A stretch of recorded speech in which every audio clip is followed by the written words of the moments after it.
Hello friends, welcome. I'm Juhli Selby with Sandhi Social Marketing Training, and today I'm going to share with you my top 5 favorite social media trends for 2023. We'll be getting started in just a minute here, so feel free to have a little dance with me.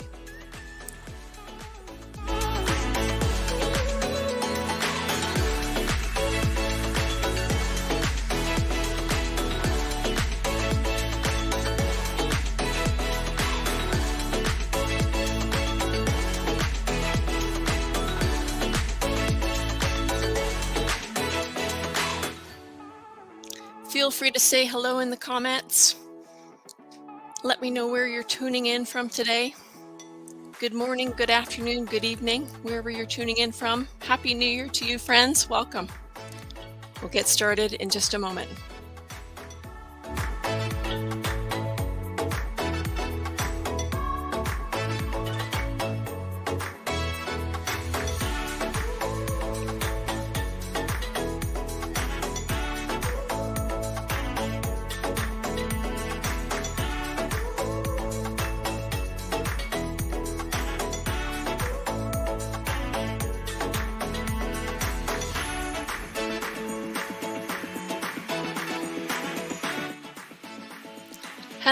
Hello friends, and welcome.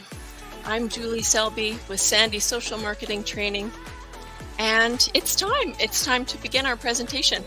Fun fact, the song I'm playing right now is actually called West Coast Party, and it was the song that I chose for my podcast, which I never started because I had to put my podcast idea on pause and learn more about vertical video, which of course I'll be talking about in today's presentation. With that, I'm going to go ahead and pause my music. Feel free to go ahead and introduce yourself in the comments. Say hello wherever you're tuning in from. I will periodically pop my eyes back to the comment stream. But we are here today for me to share with you my favorite top social media trends that I think small business owners should be paying attention to for 2023. So let's go ahead and get started. Welcome everyone. So for those who do not know me, I want to briefly introduce myself. I've been teaching digital communication skills to hundreds of business owners for many, many years. I was also a social media marketing instructor for continuing education for my local community college, Camosun College, for many years. They, of course, shut down continuing education during the pandemic, unfortunately.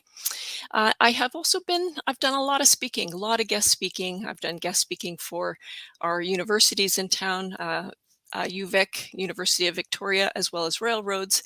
And I've spoken to many other organizations, the Royal Bank, Rogers, Etsy Canada, and many, many more. Don't do as much speaking anymore, but I did a lot of speaking for a lot of years. And I have my business degree from my hometown university, University of Victoria, or UVic, and that's the approach that I take. My professional background ended up being in business development for the most part, up until I became interested in social media marketing. And so my approach to social media marketing is a strategic one, where I want to use social to support whatever your professional or your business goals are. And it's always from the lens of how do we support leads and sales, business development. How do we use social media for business? And and I mentioned that I have a sales and marketing background. So today we're going to talk briefly about the current consumer mindset, consumer trends for 2023 for potential content ideas. I'm not going to dive as deeply into that in this year's presentation as I have in the past, but I do have a suggestion for you where you can learn more about that. Why do we care about consumer trends? Because it could give you some ideas for content in your content plan for this coming year. Hopefully you're all working on a content plan with a 12-month editorial calendar for this year. If that's not something you know how to do or you don't know where to start, feel free to get in touch. That is something that I do help clients with. We'll also be talking, of course, about my top favorite. There are many trends relating to social media, but as I said, I've picked the ones that are my 5 top trends that I believe are relevant for small business. And Um, and actually, I'm not going to talk about future trends today. Apparently, I left that on the intro slide there, but I am actually not going to talk about future trends today. um, so, what is our current state of mindset in terms of we are certainly getting back to normal. I'm just going to bring up my notes here. Um, Getting back to normal, but of course, still spending a fair amount of time at home and online, Zooming, scrolling, social media, consuming content, streaming, Netflix, gaming, etc. But I would say the tech fatigue has gotten even worse. So we're looking for ways to maybe get off our screens, take breaks from social media, because we don't necessarily have to be on it anymore. We can go out and have fun with our friends and go out and go to a party or an event, etc. So it's not our whole world anymore that we have to be on screens, thankfully. And though the tech fatigue continues, we are certainly facing big global challenges. From, I think we all started off as of a year ago, we all started off on a really positive note. Thinking we're nearly through this pandemic now, and things can get back to, um, well, some people may or may not want to go back to normal. What was normal? They've created their own new normal, but getting back to some kind of regular life, but that was potentially interrupted. Our bright spirits were dampened by a war, as well as inflation, recessionary potential, etc. So we have very serious challenges going on in our world, which have had ripple effects that have affected us all. And so what do we do? What do people do when they feel there's so much going on like that? They cope by focusing on the things that they can control. So I would say kind of a year ago, or even a bit more than that, the word of the year was languishing, like just feeling blah and numb. But I think this year, the mood for 2023 is more of a quiet optimism, would be how I would describe it. So we focus on what we can control. And here's a quote: when people don't know how to plan for their future, or when their autonomy to plan is compromised, they naturally channel their attention on things they can control. So this will lead to spaces where like-minded individuals can relax and bond over shared interests. And that certainly does happen in person again now, but also more communities online potentially. So this is leading to more micro influencers, as well as the rise of niche communities. So this is a company out of Ontario. This is a company called Trend Hunter. They've got a great YouTube channel, and you can watch their content on YouTube. This was a video from last year that I'd shared with you. They were talking about how, you know, the where we're at is the first, when we're in the status quo, they called that path dependency. We just continue doing what we've always done. That's what we've always done. We continue to do things that way. So when we have a crisis, as we all did, the whole world did with COVID, we have crisis that follows with chaos, and still so much chaos going on in our world. But after that, they talked about this time where we would have a restructuring or a recharting, where it would be the greatest time in our lifetime, the greatest opportunity of our lifetime to potentially, try new things, change the way we've been doing things, get out of that status quo. However, due to all the chaos that is still going on in the world, we are still kind of, and as I go to their next video, which is the following year, this year's video for 2023. So I highly recommend that you watch this video on their YouTube channel. And if you would like, you can Google patterns of opportunity and megatrends, and the YouTube channel is called Trend Hunter. Or if you'd like a copy of today's presentation slides, please let me know. Send me a private message and I'll be happy to send you a link so you can download the slides. So I recommend you watch this, because in this year's 2023 video, they share, again, many trends relating to consumers, and you can see which of those trends might relate to your business and therefore what you could possibly include in your content plan. But they said in times of chaos, people often become more determined, more resourceful, more creative, and more motivated. And interestingly, this is a time times of chaos can be times where actually many people start businesses because the status quo has been shaken up. So things could, there could be new entrants in your own industry, in your own business field, and who knows how people could be shake up how things have always been done. So keep an open mind. Um, so now these next two slides are actually the same as last year for the most part. So we've had this opportunity in this time of crisis to examine what matters to us, rethink everything.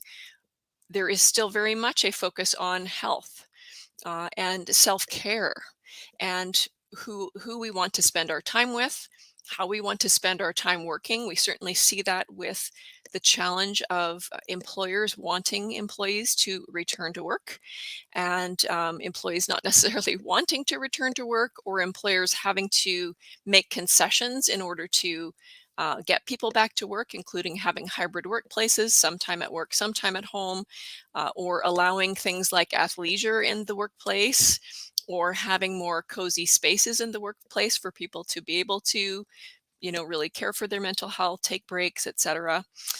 Certainly, this is only amplified having a sense of purpose. What are my values? What am I here for?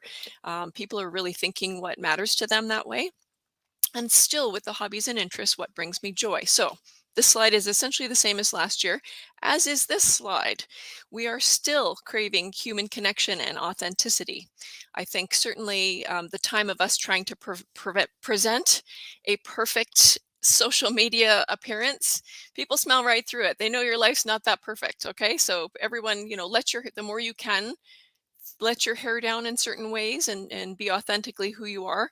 I was chatting with someone today who was sharing with me, I won't say who or what it was, but they were sharing with me today that they received a really beautiful comment from an audience member that really liked their work. And I suggested, of course, get the permission from that person, but why don't you do a video of yourself just speaking to camera, sharing that beautiful comment from your audience member? And she said, well, I'd probably cry because it was such a beautiful, touching comment. And I said, well, that's the point. You don't have to super cry, but like show some emotion.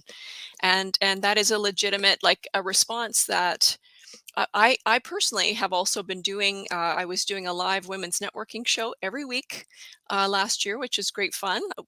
My partner Deb Alcadino and I decided we were going to do the show twice a month this year, so I can free up some space for some other projects.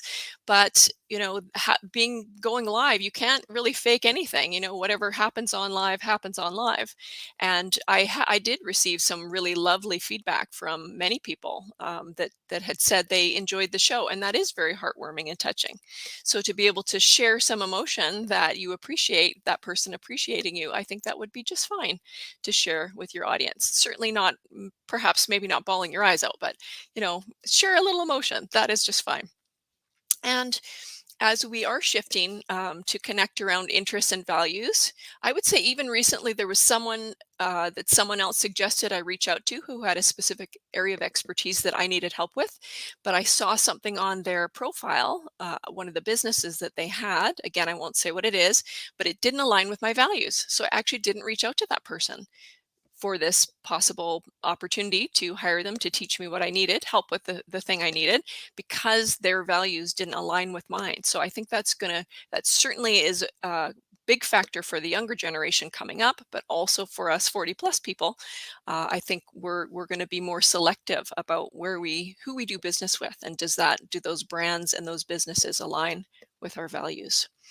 And yeah, not only that, but consumers are going to expect us to take a stand on things, not speaking up around issues at all. Silence speaks volumes potentially. So how do you solve that problem as a brand or a business? You know, how do you know what causes you should post about, on your social media, etc., or when should you not post about something, etc. So more on that in a bit. So for consumer trends, I do highly recommend that you check out the Pinterest Predicts report. Their report for 2023 is out. The interesting thing about the Pinterest Predicts report, again, it's all about consumer trends, is that it is forward-looking. So because Pinterest has millions of users that are searching for things on the platform, they are able to identify specific trends that are for the future. And of their last 3 years of Pinterest Predicts Trends reports, they have said 80% of their predictions have come true. So very interesting if you're, developing any kind of products, or if you are looking to create a content plan and some ideas for content, how you can frame that content. Definitely look at the Pinterest Predicts report. Just a couple of fun things from that would certainly be a focus around healthcare, having more fun. So us boomers not acting their age, like, doing fun, wearing big, bright, colorful clothing, still, making fun parties, etc. Whimsical style and fashion, adding color to the hair and wearing, lace and frills and all that kind of stuff. So still lots of fun in fashion, wanting to really express ourselves. And the other interesting one I thought was around analog creative hobbies. So people are adopting hobbies like paper making that are totally off your phone, just with your hands. And another interesting one, and even I noticed a friend on my Instagram shared that she was doing this, is journaling, like old school scrapbooking style paper journaling. And what a fascinating thing that is too, because it's a way, as you journal and do this creative work on your journal, that you can express and process your feelings as well. So I encourage you to check out the Pinterest Predicts report. So I want to do just a brief recap of the social media trends for 2022 that I had shared with you. I'm just going to just pop real quick to the comments. Okay, I do not have any comments at this time. All right, so right back to the presentation. So the trends from last year, again, I won't spend too much time on this. I talked about social video trends. I talked about, the short vertical video that's everywhere, that's hard to ignore. I talked about the long form content that's being watched on YouTube, on smart TVs. That trend certainly continues, as well as the live shopping trend. So it's interesting. I think the Facebook and Instagram have deprioritized shopping in general. They have to pick and choose, I guess, to which things they can focus their energy on, and they are certainly going all in on Reels, which is their TikTok copycat, their short vertical video format, and so they're really emphasizing that. And they have deprioritized shopping. Matter of fact, on the Instagram app, they're actually going to remove the shopping tab from the very bottom menu. And so just very interesting that they're deprioritizing shopping. However, YouTube continues to lean into live shopping because for one reason, to help support creators, to give creators a potential additional revenue stream. YouTube has created a partnership with Shopify so that people can potentially buy right in live, in real time, like home shopping channel style. Whilst you're live on your YouTube channel, they can potentially buy products right from your Shopify website. As well, TikTok has continued to lean into, and of course, TikTok is a Chinese-owned company, and they live stream shopping is huge. Social live stream shopping is huge in Asia, and so they know they've had success with it there, and they are slowly rolling it out to other countries, including going to be rolling it out to the US. I don't think it's available quite yet in the US, certainly not available in Canada yet for live shopping, but both YouTube and TikTok are leaning into live shopping, where Facebook is basically deprioritized shopping. And then the other one I'd mentioned in terms of video trends was sending a personalized video in someone's private message or DM, their direct message. I'm really not seeing an uptake on that yet. However, I do still think that could be a good tactic for this year as a way to stand out because no one's doing it. The other option you could potentially do is do a voice note that's customized. So if you didn't want to go to that extreme of being on camera and saying hello, so for an example, if someone new follows you on Instagram, you could shoot a short video saying, hey, hey Jane, thank you so much for following me on Instagram. I see that we have lots in common. Do whatever little video you want to create. You could get that same effect by sending a little voice note to someone on Instagram private message, and then you wouldn't have to be camera ready. So that could be another sort of in-between alternative. The trend number 2, the second trend I talked about, was user-generated content 2.0. And so user-generated content 1.0 would just have been we saw our audience members perhaps that had shared content relating to us or had tagged our brand or had used our hashtag, and then we asked them permission to share their content on our social media. User generated content 2.0 was to collaborate with them, like to be proactively inviting them to create content for us or creating content with them. Number three from last year was social audio. I would say my thought around that trend was a big flop. Social audio really did not. Social audio languished, if I can use that word again. This in 2022, Clubhouse continued to decline, less interest. So perhaps it was more of a pandemic thing that people were really keen on this audio trend. With that said, the Twitter Spaces continues to do well, although as we know, we're basically all waiting to see what happens with Elon Musk's Twitter. There's lots going on there. Not going to talk about that in today's presentation, but Twitter Spaces was doing very well and certainly has potential. The other channel that's leaning into audio is LinkedIn, and I'll talk about that in a little bit here. But the other types of social audio, and even Twitter has a short audio format, post type. They still have that, and you can still do that. But I don't see many people using it. Facebook did actually have a short form audio post type. They have now killed that. Unfortunately, they also had in groups, they had a Clubhouse style audio only format within Facebook groups. They have also killed that now. So again, Facebook has deprioritized or kind of killed its audio features. They killed podcasting. They've killed the short social audio format as well as this sort of Clubhouse style format in groups. So I don't know if they just didn't get the word out enough to let people know that that feature was available, or if people just weren't interested in that feature. I did think that had potential for building relationships within groups, but that one has now gone. And the fourth trend from last year was social diversification. I absolutely still stand by this. And what I mean by that is do not have all of your social eggs in the Meta basket. So Meta owns, formerly known as Facebook, owns Instagram, owns WhatsApp, owns Messenger, etc. So I would highly recommend, if your top two social media channels right now are Facebook and Instagram, that you consider adding a non-Meta or non-Facebook property in your social mix. I still absolutely stand by that. The two channels that continue to get a lot of sort of free organic reach are certainly LinkedIn and TikTok. There's still free reach to be had. And of course, we certainly have more sort of 30 to 55-year-old folks coming on and watching TikTok. TikTok continues to rise. TikTok continues to influence all the other social media channels in a couple of different ways, in ways that they've been innovative. So I'll be speaking more about that in a moment. And the fifth trend from last year, fifth social trend, was around artificial intelligence and writing tools for time management. So using writing tools to get ideas for writing your social media captions or headlines, etc. So that trend has even blown up even more this year. So we'll be talking about that as well. So on to my 5 trends for this year.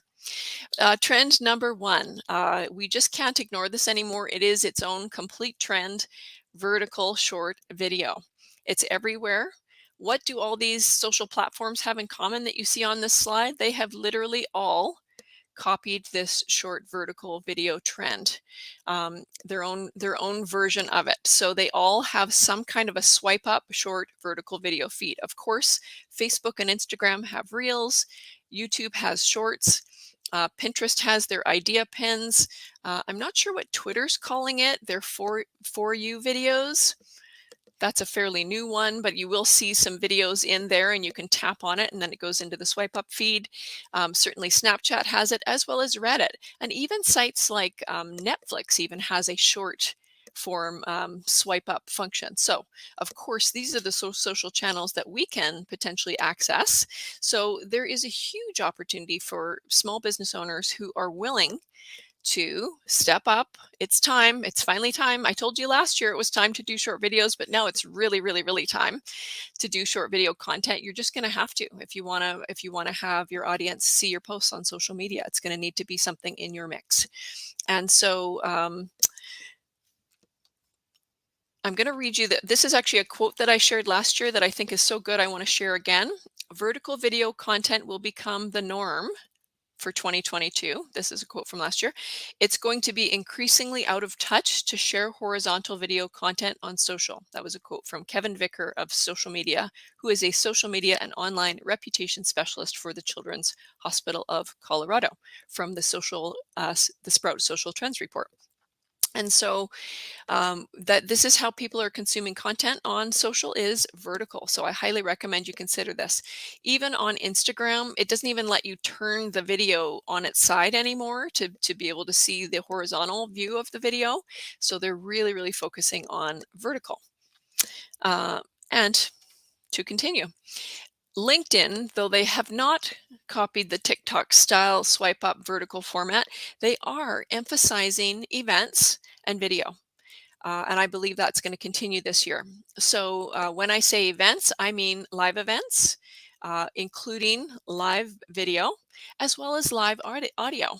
So even just this past week on my LinkedIn, I noticed this has changed. This is the post box right on the home tab of LinkedIn. I noticed they put audio event here, and it actually did say just event at one point, where the event post type function was kind of buried a little bit more in the post box itself. Like you had to click your mouse there to open that up and be able to see some of the other post types. So I believe they will continue to focus. All users now should have access to live video and audio. If you don't yet have access to it, you may need to turn on creator mode, which gives you some access to a bunch of additional features. It is available to any LinkedIn user to turn on creator mode to potentially get access to these functions. Even LinkedIn company pages that have, I believe, 100 or more followers can potentially do these live events now. And the other interesting thing is that LinkedIn has developed a new user interface for its app. I've not seen that rolled out yet, but they will be emphasizing video content, and there will be like a dedicated tab for discovering content. So they're going to want to connect. They're certainly shining a light on creators, lifting up creators and encouraging content creators on LinkedIn, which is part of the reason they've introduced this creator mode and provided a bunch of more features for us to encourage us to create content there. But they are going to be surfacing potentially on this dedicated Discover tab content content that might meet your interest, match your interests on LinkedIn. So will they eventually copy TikTok and have a swipe up vertical video, short video format? I don't know, but certainly they are with the new user interface on the mobile LinkedIn app, which I'm not sure exactly when that will roll out, but I've seen screenshots of it from LinkedIn. So that could potentially be coming this year, and it will further emphasize video, again, supporting creators who are willing to create that short vertical video content. Now, I want you to know you do not have to wait for LinkedIn to introduce a TikTok copycat to start sharing vertical video.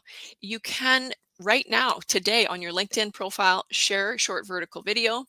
The same sort of tall vertical video that you might share on Reels or on TikTok, you can share to your LinkedIn profile. It will crop the video a little bit, the height of the video a little bit when it serves it in the feed, but the user can tap their finger on the video and it will open up and show the full height of the video on LinkedIn.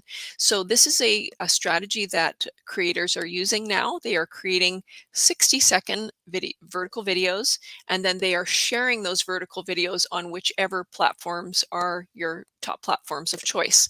So, and most of the top platforms, with the exception of LinkedIn, have an actual TikTok copycat, but you can still share this short vertical video on LinkedIn, and it's performing really well. Matter of fact, even super, super short, 15-second videos were performing quite well on LinkedIn. So worth experimenting also with. You don't necessarily have to do a video that's a full 60 seconds. You could experiment with videos anywhere from 15 seconds to 60 seconds. I would also recommend with the short vertical videos, you certainly can hold up your phone and speak to the camera, and you want to do some of that, but it's getting a little more sophisticated in terms of mixing in B-roll, doing Twitter style quote videos, where the quote is on the front and there's moving video in the background of some kind of a B-roll footage. So people are shaking it up, mixing it up, adding sound effects, adding graphics to jazz up their vertical videos and make them more engaging and entertaining. Certainly adding captions on your videos to make your short videos more engaging is certainly another big trend that people are using as well. So if you have no idea where to start creating vertical videos, I do have a workshop coming up. I have a 3-hour workshop coming up in February of 2023, and I repeat that workshop every couple of months. That will teach you how to do Facebook and Instagram Reels, but that would apply for any of the channels because we're going to teach you how to create different styles of vertical video content that you could potentially use on any of the platforms. Trend number 2. Yes, I know YouTube is not new. YouTube has been around forever, but YouTube, there are so many changes going on at YouTube right now that I really felt this was worthy of being its own trend, its full own trend. So let me tell you about some of the changes. So if you could imagine me right now standing on a rooftop shouting consider YouTube this year, consider YouTube this year. Here's why I think YouTube is a real there's never been a better time to be on YouTube. First of all is shorts. I truly believe that YouTube is the strongest competitor to TikTok, despite Facebook and Instagram desperately trying to compete by copying with their reels. YouTube, and here's why: YouTube has always done a better job of being loyal and supporting creators. It supports a heck of a lot of creators all over the world, but certainly in Facebook or in the US and Canada to make a living. So they have been a consistent supporter of creators. And when at least from articles I've read, I'm not a content creator, but from articles I've read, they still pay far better than TikTok pays for content. Like you might get a ton of views on TikTok, but as a content creator, you get paid maybe this much on TikTok versus getting paid more on YouTube.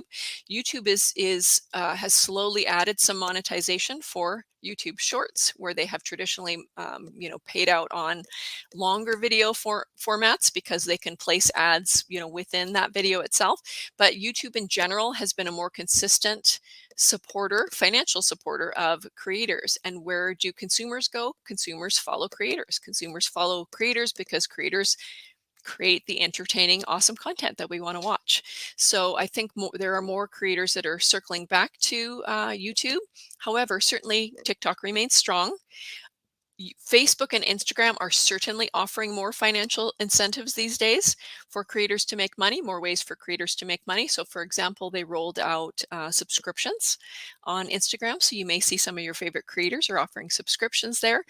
But I certainly think we have some trust issues with Facebook. And so not all creators are wanting to build on their platforms. The other big problem with Facebook is the complete lack of customer service. And so I'll speak to that in a moment, in a little bit later. So YouTube Shorts. I believe YouTube, with its copycat, YouTube Shorts, its TikTok copycat, really is truly the strongest competitor in terms of video views because they already dominate. They have a couple of billion users, just like Facebook does, to TikTok's 1 billion point something users. So they've got more users. And they had on YouTube Shorts, now these are the short up to 60-second videos, they had 30 billion views per day as of April 2022, which was more than 4 times the previous year. So as of May of 2021, they reported 6.5 billion daily views of shorts versus 30 billion daily views as of April 2022. So watching is continuing to increase. And I'll tell you right now, even just watching as a consumer, the content on shorts, I see there's not a ton of quality content yet. And I do see the same content repeating. So right now there is a time where there's more demand for viewing these shorts than there is supply. So certainly there have been more, there's been more content on TikTok, but there's opportunity where there's not as much good content, like on YouTube Shorts or on Facebook and Instagram Reels. There's opportunity for us smaller business owners potentially who are willing to create this format. YouTube is also finally building a bridge between the long form and the short form content. So it was kind of a disconnect before where you would create YouTube shorts and then there wouldn't really be any way that it necessarily linked to your longer form YouTube content. But now YouTube has acknowledged this and they are recommending content to viewers who watch your short form videos, particularly if your content is relating to what that longer form video was. Like if you liked this, they may enjoy the longer form version of your content. So that's certainly a strategy I've recommended to my clients is make a longer form video, whether it's, anywhere from 10 minutes to 15 minutes or 20 minutes that goes on your blog. Then you can use that video, have an editor chop it up into shorter 1-minute segments that you could then share on whichever social media platforms are your platforms of choice. The other interesting thing is that they have now split out the tabs on the YouTube channel so that they've got the traditional long form YouTube videos, as well as a separate tab for shorts. So they've finally got a separate tab for YouTube shorts, as well as a separate tab for YouTube live videos. So as I am today using the StreamYard tool to live stream this presentation, I am live streaming it to my to my LinkedIn profile, to my Facebook page, as well as my YouTube channel. So that counts. That would be the live streaming. And something interesting around that also is if people are watching any of your YouTube Shorts content during the time that you're live, there's going to be a nice red circle letting the viewer know that you're live right now. And they can tap on that circle on your shorts and it would take them to your live video. So whether you're doing, whatever presentation you're doing live, that gives us an incentive to potentially go live on YouTube. YouTube will also reward you potentially if you share all 3 types of videos. So this is not uncommon. Most of the social platforms would love for you to focus your energy on their platform, use all of the features, share lots of content, and never link outside of their platform, right? That's what they all want. So of course, but we have to be efficient as we can. And if we want to reach people on a couple of channels, we're potentially repurposing content or potentially streaming to more than one channel at a time.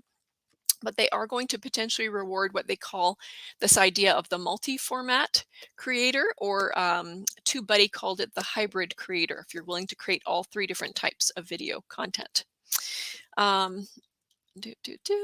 Oh, the other important change or update rather to YouTube Shorts that just happened this fall is that they must have made the licensing arrangements possible now. You can now use 60 seconds of music, commercial music on your YouTube videos, where before it was only 15 seconds. So that I think was a major reason that not all the creators were going all in on YouTube Shorts, was because you were limited to only 15 seconds of commercial music on YouTube. So it just didn't make sense. You not only can you use up to 60 seconds of commercial music on your YouTube Shorts now, you can also remix sounds from any videos on the platform that allow it. So, if you wanted to use a sound do a reaction video to a specific sound around a news topic, around a topic from your industry, there's all kind of potential. Now, as a creator, you can also shut off the ability for people to remix your video if you don't want others to remix your content. But there's a whole world of video content there, and you could potentially remix a piece of that content into creating your own short video. So that's a major problem that's been fixed now. And I'll read a quote about that. YouTube today is addressing one of creators' chief complaints while filming videos for its TikTok competitor, YouTube Shorts. To date, the music and sounds added to videos could only be 15 seconds in length, even though shorts themselves can be as long as 60 seconds. So that was a quote from TechCrunch. And finally, another reason I think you should lean into shorts this year is because the content is going to be served on smart TVs. So remember I told you last year about how people are watching longer form content on YouTube on their connected TV or their smart TV. YouTube did a whole redesign for YouTube Shorts to be able to serve YouTube Shorts on connected TVs. And they're going to allow people with their remote control to be able to just scroll up, scroll up, scroll up, scroll up. So that potentially brings your content to a whole bunch of more people who may be watching YouTube on connected TVs. So that was kind of just the first reason why I think YouTube's a big deal. And I'm going to go to the next reason why I think YouTube is especially a big deal right now, with some additional changes happening. And this is relating to the community tab. What is the community tab? Okay, so here's a screenshot of a YouTube channel. You can see we have our home, our videos tab here.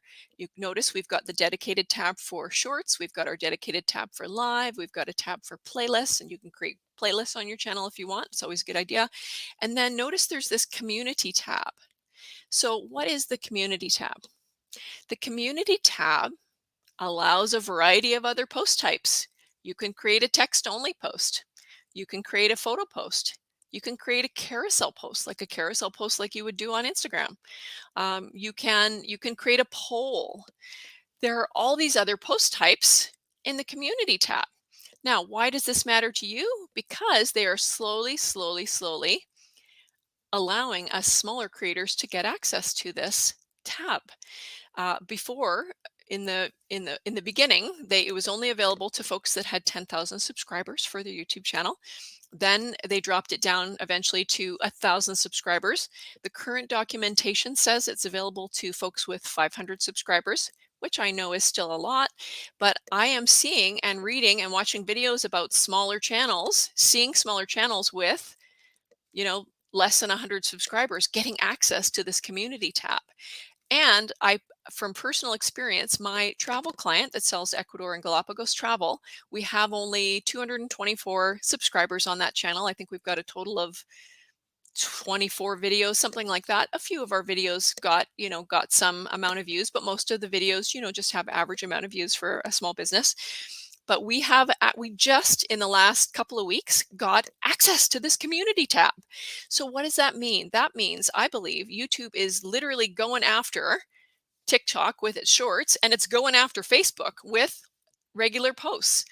So once we smaller creators or small businesses get access to this community tab, which it appears that this is happening, then all they're missing to basically directly compete with a Facebook page is private messages. So YouTube did kill private messages, so that's one feature they don't have.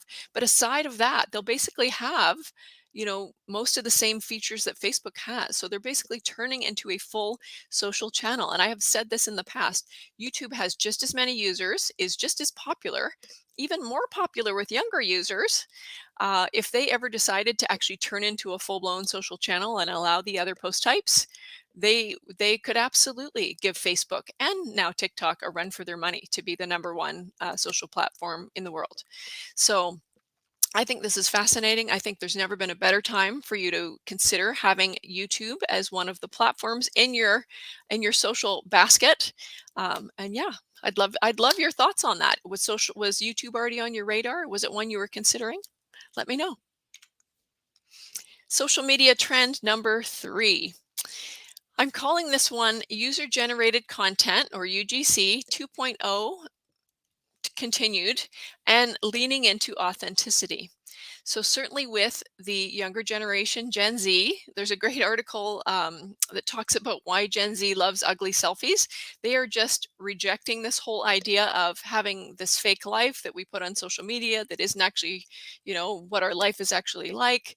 So they're famous for like the photo dump, where they just share a bunch of photos from their camera roll, photo dump, or sometimes they'll call it dumpy.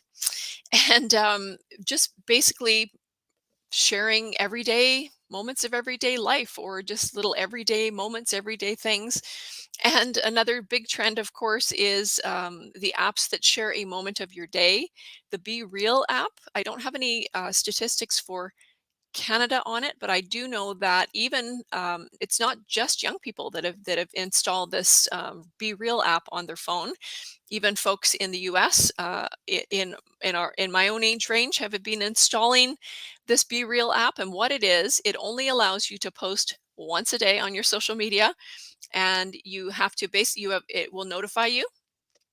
You'll have 2 minutes to take a photo of what you're looking at, and a selfie, and you get to post one picture. And then if you do it, you get to see what all your friends are up to.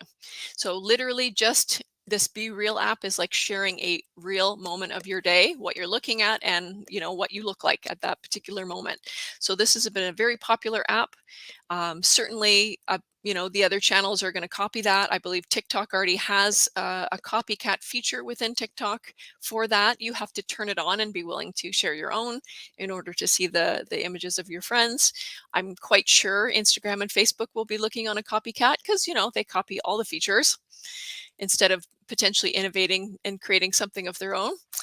So yeah, and why is this also important? Because um, we need short video content, right? And this is a struggle for most business owners to, figure out how to get started, figure out how to do it. Not every small business has the time and energy to create short video content.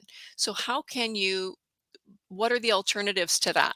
How can we, so last year I talked about, not only just asking permission to share content that your audience has shared, but collaborating with them. So even leaning into that more this year, whether it be actual customers who already love your offering, your products, services, whether it be your employees, if you have employees who may already have some skills for creating content, or whether you connect with micro influencers. So I think that's another really good strategy this year for small businesses is look to find content creators or micro influencers. So it does, when I say micro influencer, that's generally 10,000 followers or less. These folks may be open to creating content in exchange for products or services. They may also want to get paid something, and or just get paid to create the content. But these are folks that already authentically, like what you offer, who have skills in creating content. So potentially leveraging either your customers, potential employees if you have them, uh, or strategic alliances could work too, or micro influencers whose content you like if you like their content that they're putting out, if you like their vibe, if they align with your brand values and your style, you could reach out to them and build long-term relationships with them to potentially have them help you create short vertical content. Now this could be content that you share on both your social channel and their social channel, or perhaps it's just content they create for you to share on your social channel. And another interesting thing that I've seen coming up is if you are a social media manager who is putting your face on camera, being the face of the brand, which is, it's sometimes necessary on TikTok or for doing this short video content. You may want to get paid more for doing this because you're using your social capital on behalf of that business or on behalf of that brand. Or if you're a business, be prepared, to pay more for content where you're asking that creator to be leveraging their social capital or putting themselves on camera to help promote your brand. Let me look at my notes here, see if I've missed anything. My final thoughts on this is in leaning into authenticity. Obviously, we do want to put our best foot forward as the business and the brand, but think about how you can get more authentic. And especially if you do want to connect with younger audiences, think about just sharing some more messy behind the scenes and don't worry so much about being perfect. I can tell you from this year doing live video, I was quite nervous when I started my weekly women's networking show. But by the end of the year, I just didn't even, I was hardly, I mean, I'm not going to say I'm not at all a little bit nervous because that would not be true. I am a little bit nervous every time I go live, but I've gotten so much more comfortable with it. And I'm so less worried about if my hair is perfect or, that kind of thing. So just be real, be yourself, lean into being a little bit less perfect, a little bit more messy, and certainly done is better than perfect. Think of that for this year. Number 4, social media trend number 4 for this year, social for search and zero-click content.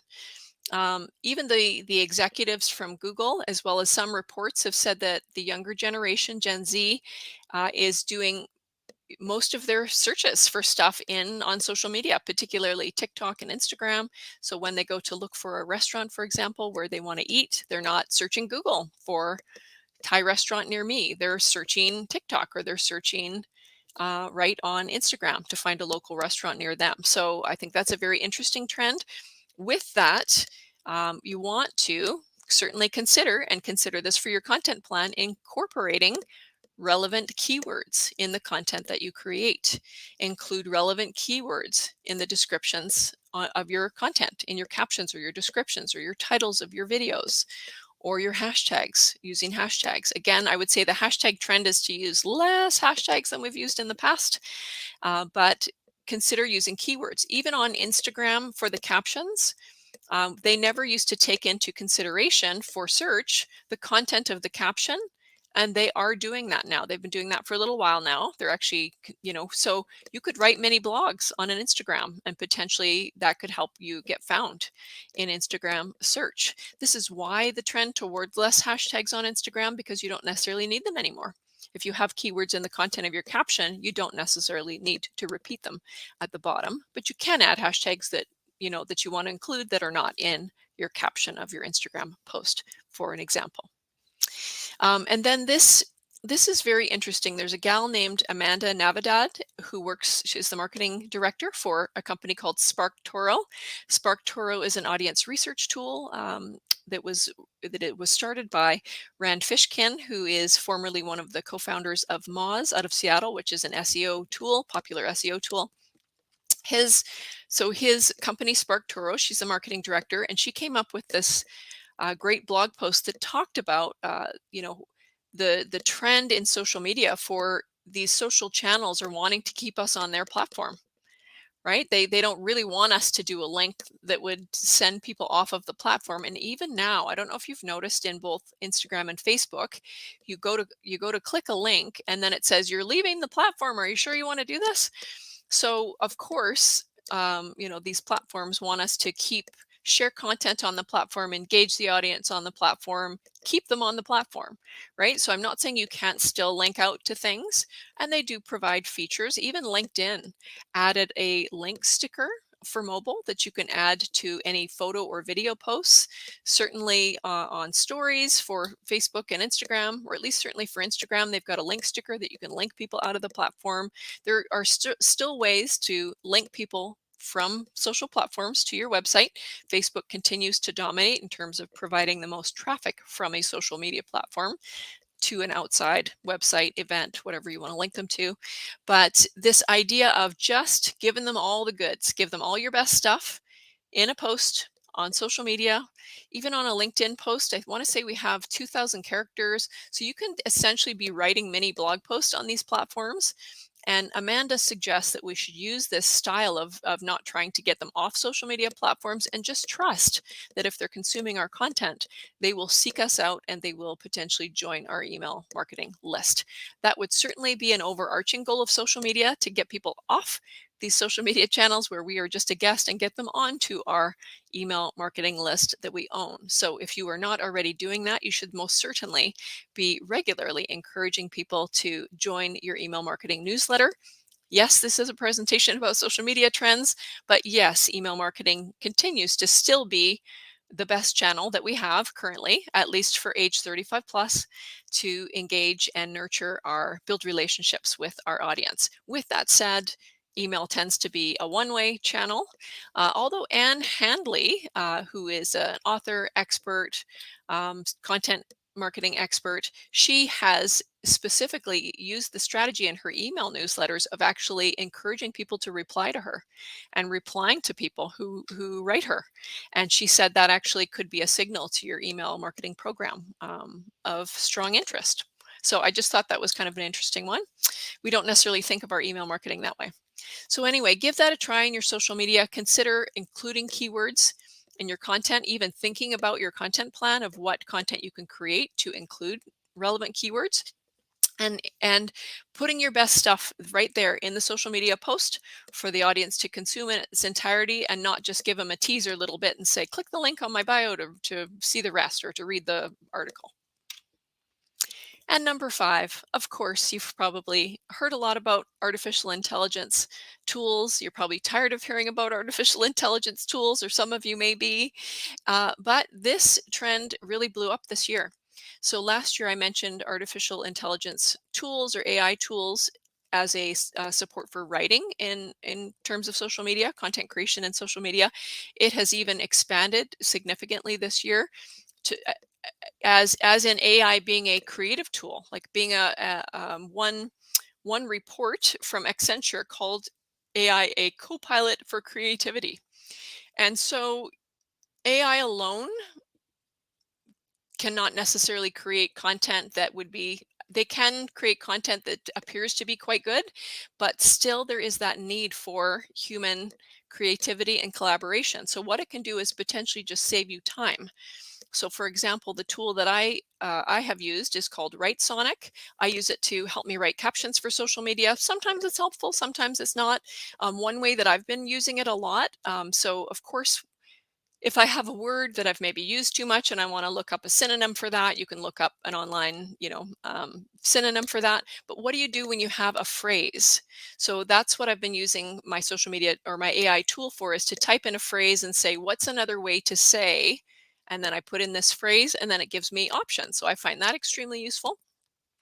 People are using artificial intelligence for all kinds of things.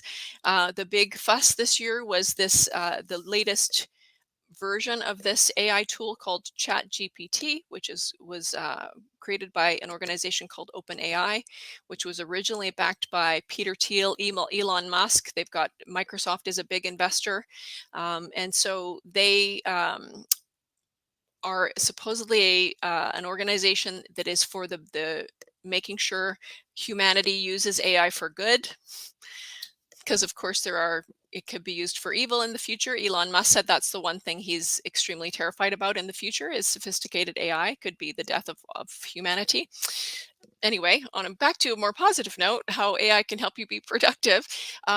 This chat GPT tool is in the form of a kind of a chat bot, so you can ask it questions. You can so really the text writing prompts that you put into these tools now is a whole new skill set to potentially develop.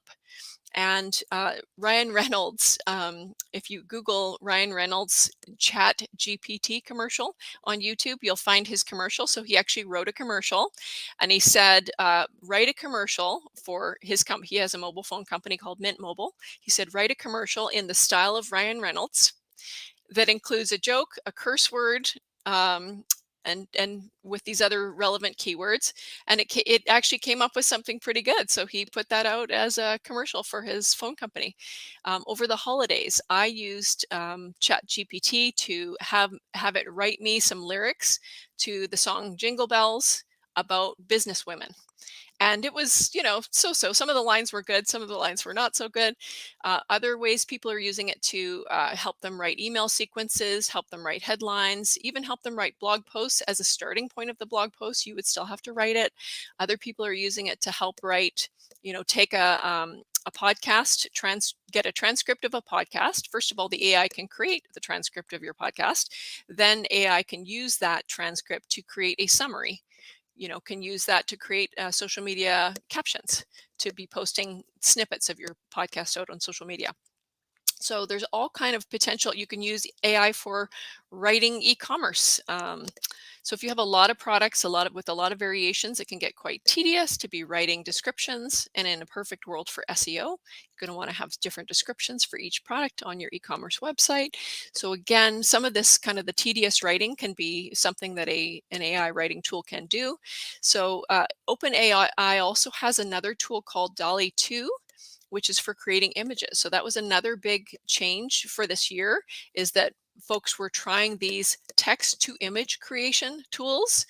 They're a little hit and miss. Certainly, when you ask these tools to create human faces, they look very strange. But they will evolve over time and get better. And certainly, there's some pretty awesome uses for them. The Google has come up with a tool called Dream Booth. Again, if you want to have a copy of these slides, I've got the links on here, and you are more than welcome to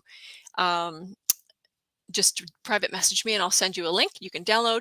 But Google's tool Dream Booth, you can actually upload some photos of your dog or a person, and then you can tell the tool, I want you to put this person or this dog in this scenario. Or this scenario, and it's pretty scary how good it is.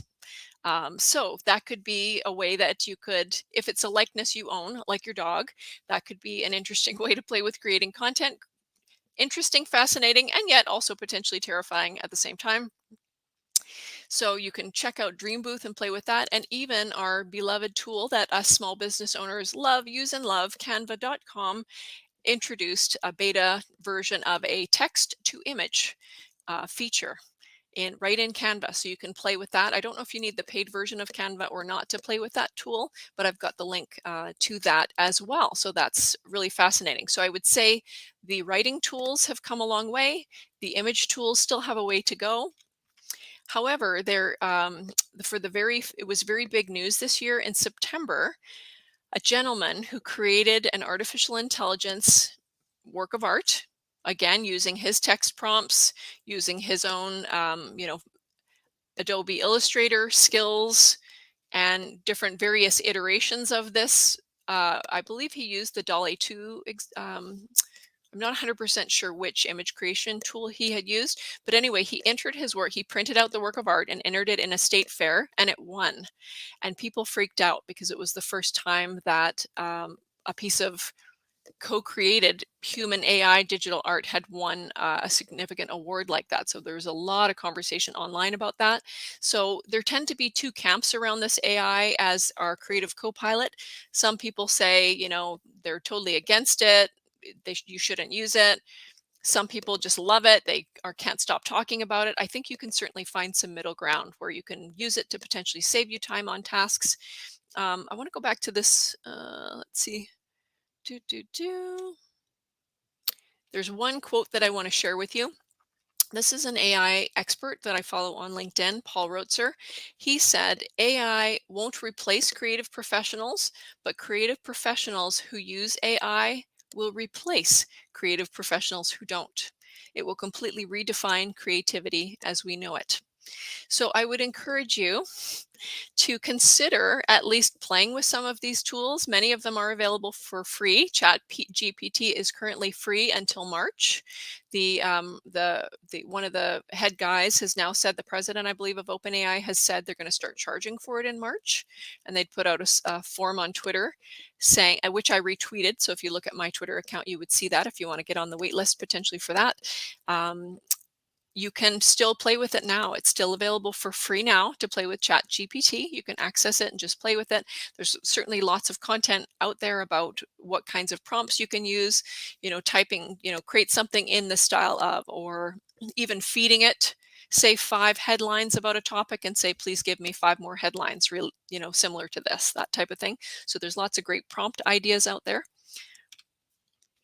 And with that, we are officially at our time, but I've just got a couple more things to share with you. I have 2 ideas to fix Facebook. So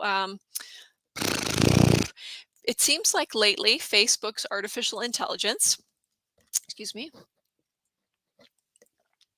is and even in the last 6 months has really causing a lot of problems for people. So whether people are getting restricted due to something that they've typed on Facebook. So as an example, I know a gal that in jest, totally joking to a girlfriend, typed in, "I'm going to kill you." And she had her Facebook account restricted, and she was not actually able to manage the Facebook pages that she runs. That's part of her business is posting on behalf of businesses on Facebook. I know another person who had gone traveling in the summertime and then got their might have accessed their Facebook while they were away, and then got their Facebook account restricted, so they weren't able to do some functions. So the artificial intelligence is causing problems for some people. I personally have been permanently restricted from doing Facebook ads. I have no idea why. I'm a backup admin on a few client accounts. And so I don't know if they had a cumulative amount of maybe ads rejected. And maybe because I was an admin, that might have affected me. I submitted my ID to Facebook as requested, and I have now been permanently banned. So the challenge with this is that I now have 0 access to any customer service at Facebook. I know another gal that, and this is not even for business, but on a personal note, she had her Facebook connected with her Instagram account, and she got restricted and then basically lost access to both her Instagram and Facebook account. And so that's disconnected her from her whole social network, her content, her photos, her videos over all those years. So if I can share, there's a tip is to disconnect your if you're for the personal use, I should say, disconnect your Instagram from your Facebook personal account. That is, if you have a personal Instagram account and a personal Facebook. Certainly turn on your two-factor authentication. I highly recommend. That is separate for both platforms. Though Meta owns both Facebook and Instagram, your two-factor authentication is separate for each platform. Be sure to turn on your two-factor authentication as a backup security method for both of those platforms. And be sure to download your backup codes or make note of your backup codes. So if you lose your phone, each channel does provide several one-time use backup codes that you can make note of, so that if you do temporarily lose your phone, that you would potentially be able to get access to your Instagram and or Facebook account. So make note of those. And be sure to add a cell phone number and an email address in your accounts, because if you do not do that and you don't have two-factor authentication turned on and you do get hacked, guess what the first thing the hacker will do? They will add their cell phone number and their email address in there, and you will basically permanently lose access to your account. So I am super tired of having my friends get hacked or get impersonated, for that matter. That's a whole nother topic. And my advice for Facebook: provide paid customer service. So that's tip number one. Idea number one to fix Facebook: please, please, please, please, please provide paid customer service. I appreciate, thank you, Facebook, thank you, Meta, for all of the wonderful features that you provide for us as small business owners to build and connect with our audiences. But there is a serious problem when we can't access any customer service when we have an issue. I believe business owners would pay for it. What do you think? Would you be willing to pay for like legitimate customer service from a real human? Now I know that they, do have folks doing customers. There is some customer service called Facebook Concierge with third party contractors in foreign countries potentially. But you only have access to that if you're advertising, if you're lucky. You don't know. Even prior to that, I did have some access to it. Prior to me losing my access to Facebook ads, I had some access to it, but it's very, very limited. And they really, it's like hit and miss, very hit and miss as to whether you can get of say 5 people I attempted to help using this Facebook Concierge. Maybe one of them I was able to help get her Facebook accounts back from her having her Facebook account hacked and having her Facebook pages hijacked. So please provide real customer service that we can pay for and get solutions to problems, because people do want to use your platforms, but there's literally no customer service. And when people have a problem, then they get desperate, because we build our social networks there and we build our business audiences there. And then they're further getting taken advantage of of scammers that say, hey, I used to work at Facebook, and if you pay me $1,000, I can help you get your pages back, right? They might just take your money, or they might have access to the limited Facebook Concierge customer service, and they may actually be authentic and trying to get you a customer service result. But it's, like I said, it's a very slim chance that you will actually get a result. So in some cases, I've had people that have hired someone, paid them $1,000, and then they still didn't get their Facebook pages back, which is just awful. So please, Facebook, I'm going to start a petition, friends. So if you want to sign my petition to encourage Facebook to offer paid customer service, I would greatly appreciate it. Number two, this is one they probably will never do because it's not a revenue stream for them. Consider profit sharing with users. You're using our data, give us some share of the profit. And that would help potentially not only build some trust, which you very much need to do with your users, because more and more people are getting, you know, fed up with Facebook and potentially spending, certainly maybe not abandoning the platform completely, though some have abandoned Facebook. I would say more people are kind of still on Facebook, but it's like not their favorite channel anymore. They're spending more time on other places. They're spending time on Instagram. They're spending more time on YouTube and TikTok, etc. I wouldn't say LinkedIn's necessarily the place that people go for fun, but certainly for business networking, and LinkedIn has become more Facebook-like, with us able to share more stuff about everyday life and not just business stuff. But if they actually would profit share with users, and it would not only build trust, but guess what? It would help you get our payment information. They've literally, one of the reasons I think they didn't have success with shopping is that we don't trust them. and we don't necessarily want to give them our payment information. They even did the fundraising thing where they allowed nonprofits and, allowed us users to do a birthday fundraiser and allowed nonprofits to raise money at no cost. Facebook didn't even take a cut of that, as far as I know, and they raised a fair amount of money. But that was, I think, one of their tactics or one of their ideas to try and get our payment information. So guess what? If you profit share with your users, people that want to partake in that would potentially, you'd have the payment information, and maybe the platform could become more of a possible place to facilitate commerce. So anyway, and it would be innovative. It would be an innovative way, a way for them to innovate and not just copy everybody else's features. So if anyone knows anyone at Facebook, feel free to share my two ideas for Facebook, for Meta, to fix things on the platform, because they are desperately trying to copy TikTok with Reels and betting on that. So how about profit share with your users, and that will help keep people engaged and keep things going, so you can build your metaverse for the future, and offer customer service. That could be a whole new revenue stream to help support you building your metaverse, which is going to take some years to come. I decided not to talk about future social media trends because I already had so much packed into this presentation for this year. But here are some takeaways, and I thank you for staying with me because I know I've run over our time here today. Takeaways. Again, some similarities from last year. So I want you to look at those. You could watch that Trend Hunter video that talks about consumer trends. You can look at that Pinterest predicts for 2023 trends report. Check those out. The video is just about a 48-minute video, I think, and then the Pinterest trends report is not super long. Look at those trends, see if there's anything there that makes sense to incorporate for your small business in your content plan for 2023. Think about, again, how you can humanize your brand or be more authentic. I'm going to keep yelling at you. Share real photos. Get your face on video. I know we've got still a block around this. I'm going to continue to work on that. I'm going to bring you content this year to help encourage you, to continue to help encourage you to use these wonderful free tools that we have to help shine the light on you, increase awareness of your business, awareness and visibility of your business.